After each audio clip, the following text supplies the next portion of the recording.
आज भाजपच्या बैठकीला ज्या आपण उपस्थिती दर्शवलेली आहे नेमके काय राजकीय समीकरण बदलत आहे? आता निवडणूक लागलेली आहे आणि तुम्हाला पाठीमागे मी सांगितलेलं आहे की निवडणूक म्हटलं की वेगवेगळी समीकरणं होतात, वेगवेगळ्या पद्धतीनं ही निवडणूक ही या जिल्ह्याच्या म्हणजे सर्वांचं सहकार्य असणाऱ्या अशा उमेदवाराची आहे. राजाभाऊंना या ठिकाणी उमेदवारी मिळालेली आहे. पाठीमागच्या घडामोडी मी तुम्हा सगळ्यांना सांगितलेल्याच आहेत आणि या ठिकाणी मी पाठीमागे सांगितलेलं होतं माझी भूमिका की मी वसंतनाना यांना मतदान करणार नाही आणि त्या निवडणुकीमध्ये जी वसंतनानांना उमेदवारी दिलेली आहे ही माझा विश्वासघात करून दिलेली आहे, माझी फसवणूक करून दिलेली आहे, माझी मानहानी करून दिलेली आहे. एकदा माझ्या मुलाची उमेदवारी ठरलेली असताना त्यांनी पुन्हा अशा पद्धतीनं गैरविश्वास दाखवून उमेदवारी त्या ठिकाणी अर्ज भरणं, पुन्हा माझीच उमेदवारी आहे म्हणून फायनल करणं आणि पुन्हा वसंतनानाचाच फॉर्म ठेवणं ही या पाठीमागेही अनेक ठिकाणी अनेक तालुक्यामध्ये राजकारण करत असताना अनेक ठिकाणी त्यांची अशाच पद्धतीची भूमिका राहिलेली आहे आणि त्यामुळे मी कंटाळून गेलो त्यांच्या अशा भूमिका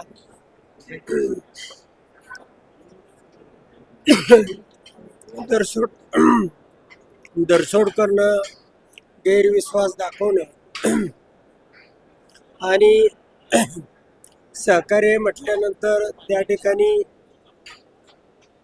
बरोबरीनं सर्वांनी चालणं.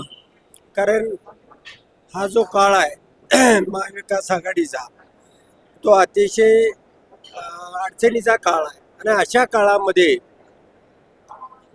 जे नेतृत्व करतात त्यांनी सर्वांना सामावून सर्वांना बरोबर घेऊन काम करायला पाहिजे. ती उंची असायला पाहिजे, ती या जिल्ह्यामध्ये मला दिसत नाही. त्यांच्याबरोबर कोण आहेत मला माहिती नाही, पण जे आम्ही राष्ट्रवादीचे आणि सहकारी शेतकरी कामगार पक्षाचे आमदार सगळे या ठिकाणी आम्ही राजाभाऊ राऊत यांना पाठिंबा दिलेला आहे आणि या ठिकाणी बैठक होती. त्या बैठकीमध्ये त्यांना आम्ही त्या ठिकाणी म्हणजे ठामपणा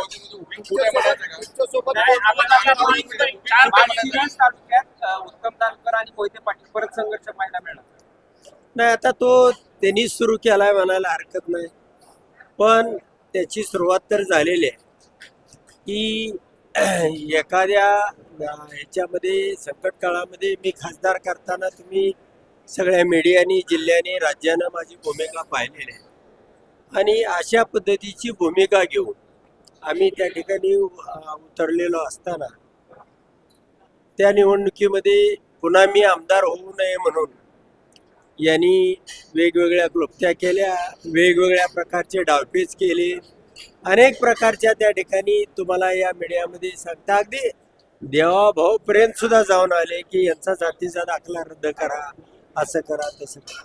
पण अशा पद्धतीनं जास्त काळ म्हणजे मोहिते पाटील कुटुंबाबरोबर कुणी राहू शकत नाही असं माझं मत आहे.